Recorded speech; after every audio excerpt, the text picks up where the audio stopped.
A second stimulus package deal is likely to get approved within 2 days. So what does that mean about your EIDL money, and will there be more PPP loans?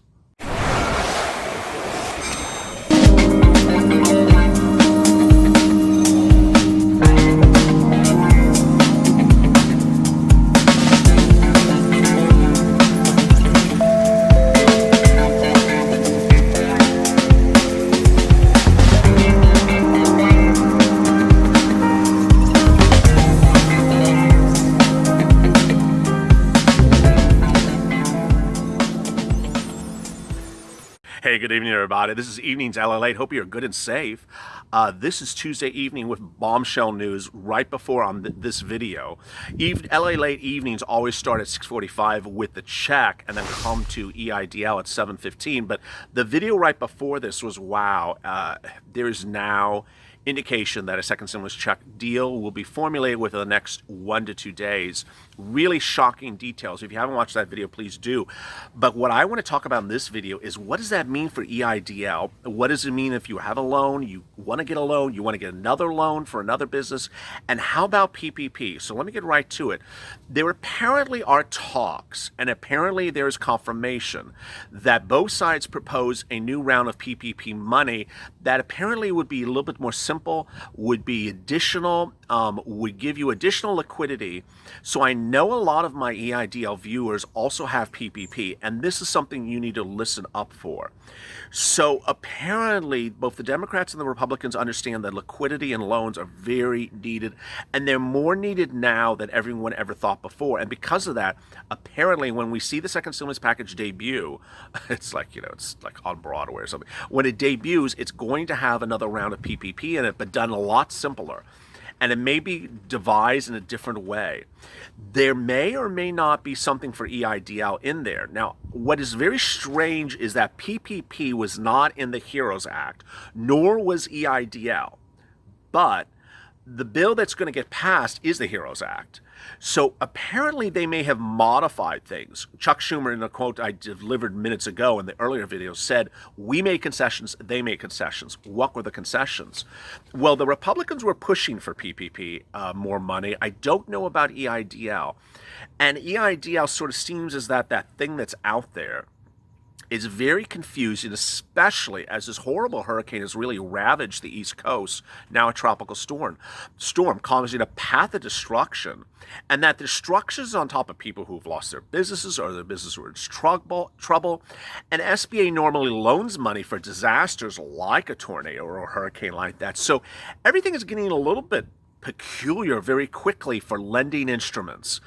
A report I detailed on Mornings LALATE and this afternoon's broadcast as well detailed that a lot of people wanted PPP but never got to it because they did not have a formative relationship with a lender. And so apparently there's a lot of you out there.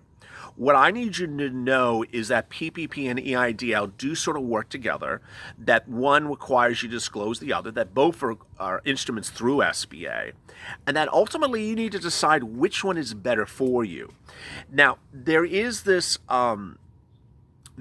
sort of confusing environment as to how high you can go on an EIDL loan. And I've done this video, I've done it every single day this week about, you want to negotiate the loan higher. And I got to tell you why. Because the overwhelming remarks I'm getting about EIDL in the last week are one of two. One is people who never knew about EIDL. If you've never heard about it and you're thinking about getting a loan for what you need, it's sba.gov. And you go to the coronavirus COVID-19 section and you pull and you see a streamlined application, you apply right there. Or people who say, hey, I got that loan, but I need more money because I got to survive to next year. And so a lot of people, including the two mentors in the private, if you've never been to the private, it's not an amusement park. It's in the description below. It's a private Instagram account. You go in there and you learn so much information, and you have two mentors that help you, but both the mentors are trying to increase their loans amount because people think that they need more loan money going forward. And so the overwhelming consensus now, including whether it's, the former head of Starbucks, in my earlier video I quoted him, or Another analyst who I quoted in the morning, there's a very big move by a lot of people to get loans right now because they don't think there's enough liquidity going into January. They're concerned their businesses need that extra push to exist. And so if you do need EIDL, if you do need PPP, keep your eyes open. What I'm asking you to do with me is tell me where you need EIDL and if you need PPP to go somewhere in topics on this channel once the stimulus package is approved. Because I initially did some PPP videos. I didn't do a lot. I did a 1,000 and something EIDL videos. They just went, covered absolutely every single thing you could cover with EIDL. And now it's sort of a mixture of this new entry of people trying to get loans, people who are going back with their loans to fix them and get more money. The number of people who are trying to fix existing loans is getting smaller because we've done so many. I mean, there's about 1,000 people in the private. We did about 10 loans a day, so we did a lot of them. The demand to fixing old loans from March, April, May has really sort of contracted.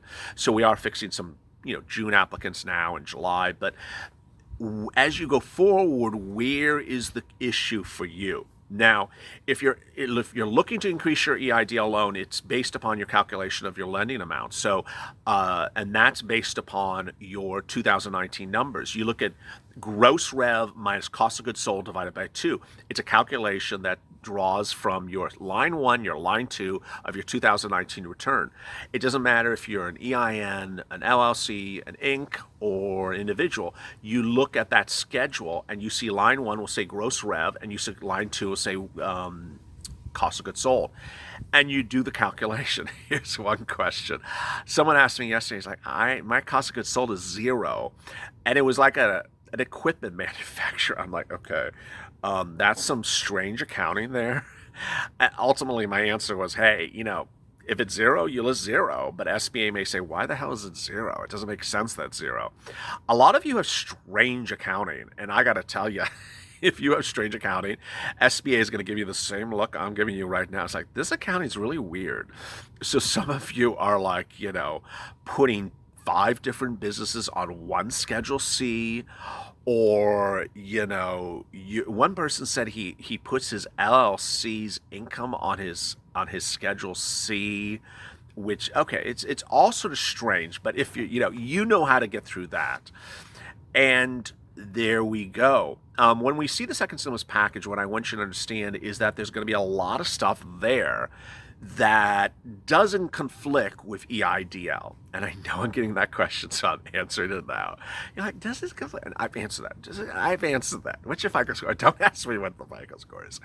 PUA does not conflict with EIDL, but you can't really be. It doesn't conflict with PPP. It does conflict with PPP. The PUA doesn't conflict with EIDL. FPUC doesn't conflict with EIDL. Stimulus check doesn't conflict with EIDL. Hazard pay doesn't conflict with EIDL. Hazard pay people can be independent contractors. It says it in the hazard pay bill. Now, I gotta tell you, hazard pay could turn into the next EIDL. I've warned the hazard pay viewers. It's coming out of my button that keeps on getting unbuttoned that gets 55 comments an hour. It's like hazard pay just feels like it's gonna be the next EIDL. He didn't process it right. The numbers were wrong. The employer didn't do it. The application didn't work. I just sense it's like gonna be the Hot Mess Express is gonna make a left turn at Javita's office and go down Hazard Pay Avenue. It just sense it. Maybe it won't. Maybe it absolutely wonderful. But hazard pay does not conflict with EIDL. So if you're an independent contractor and you're also essential worker, you can go get some hazard pay. But how you don't apply for it, your employer applies for it. So I just sense this is all going to go very. It's going to get very complex.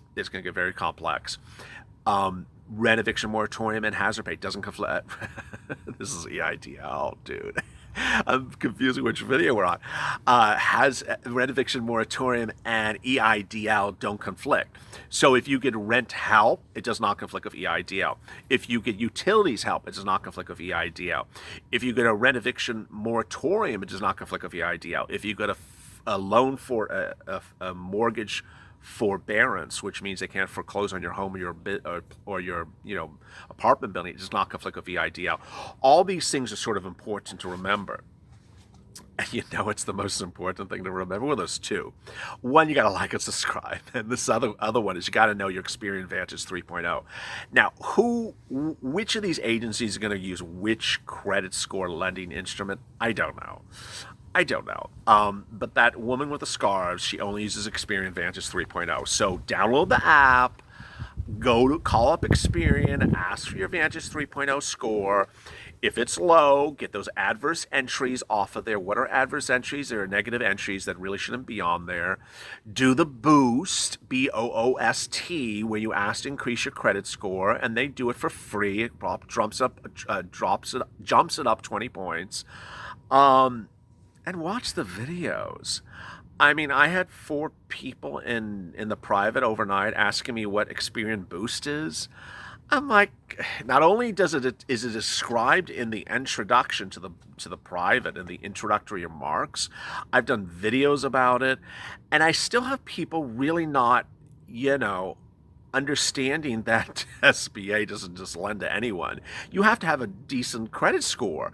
So it makes me confused that people really are not taking the time to watch a video about a loan and just assuming they're going to get a loan, which is, maybe they get lucky like that with other stuff, but not with loans. I mean, this is not late night at the disco. It's just not happening that way. So when you go through this process, make sure your credit score's up. I mean, it just makes it easier on you. It makes it easier on the process. And so 590 or higher. I don't know what's going to happen with everything else. I don't know with all these other instruments where it's going to go. But get that credit score up because you're going to need the credit score up. Just don't be messing around with your credit score in the middle of a pandemic. SBA did those horrible things early on. I reported them where they were hitting people's credit and it was dropping 60 and 100 points. Boy, I remember those videos. I remember those videos back in April and May where people said that SBA hit their credit score 10 times, and I told them to call Experian and get it off. Unfortunately, a lot of those people, moved on, and I don't know where they are, and I never see them in the comments anymore, so I never know what happened to them in getting those things off. But there were those at the time that said, I told them get it off, and they got them off. So you can get those things off. So boy, a lot of stuff. If you want to get a loan, go to sba.gov. Streamline application under COVID-19. If you want to know how to do the application, watch the video from Saturday or Sunday. I go absolutely through actually I did 2 days. I did Saturday and Sunday. Watch the videos. They're short. They're 14 minutes long. Watch the videos and explain to you how to go through the application. If you think you can do it yourself, go for it. You're fine. But if you want to just watch 14, 15 minutes before you do it, even better. And with the videos, you can always hit the closed captioning buttons, that CC, so you can read it on the screen if you're filling out the form, you're filling up the form. And finally, like and subscribe. On Sunday, I had asked some help to get us to 130. Incredible. And you did it. Thank you. I mean, we got to 130,000 subscribers on Monday, which is exactly 100 days, which is a record for YouTube. No one has ever seen 130,000 subscribers in 100 days. On Monday, we asked to have you help get us to our next goal, 150,000 subscribers by next Monday, which is 20,000 more. And the good news is we already got 7,000, almost 8,000, and we're on Tuesday, so we're moving really fast. So if you haven't, go to the front of this channel, and where you see a subscribe button, hit the subscribe button. Next to it is a bell. Hit that bell, because what happens is that if you are interested in knowing when the check is approved and how I'm going to get the check and what I got to do the check, you need to stay in tune, and I want you to stay in tune. And so that will give you an alert every time we send out a message to say, hey, the video's coming up, the video's coming out. It's a great way to stay together, stay informed, stay educated, and stay at LA for more.